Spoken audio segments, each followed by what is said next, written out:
Ningependa kuongea kuhusu rafiki. Kuna rafiki wa dunia na huyu rafiki ambaye ni Yesu. Na huyu rafiki ambaye ni Yesu na huyu rafiki ambaye ni wa dunia.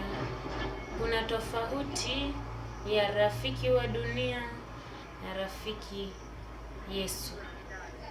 Kwa marafiki wawili wameachana, kama vile unavyoona hizi vidole zimeachana, hivyo ndivyo hao marafiki wameachana. Rafiki wa dunia unaweza ukamwambia siri zako zote, zako zote, anaenda kukutangaza, anakuanika mbele ya wengine.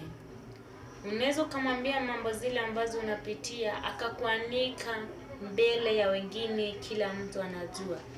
Lakini huyu rafiki ambaye ni Yesu, rafiki ambaye si mnafiki, haezi, hata ukimwambia siri zako, hata zile huwezi ukaambia mamako, huyu Yesu haezi kwenda kukutangaza mbele ya watu wote wajue, haezi kuanika mbele ya watu wote eti ulisema hivi, umepitia haya ama haya, haezi kabisa. Lakini huyu rafiki wa dunia anaweza akakutangaza kila jambo ambalo ulilomwambia, akakutangaza ukawa unahaibu sana. Lakini huyu Yesu ukimwambia siri zako, hakuna siku hata moja ambayo atatoka kukutangaza. Ningependa kusema umwambie huyu Yesu siri zako zote, sababu hatawahi kugeuka. Hakuna siku ambayo atasema siri zako kwa watu. Kama anaweza tokea kaenda akakutangaza, then mkakosana na hawezi akakusamea.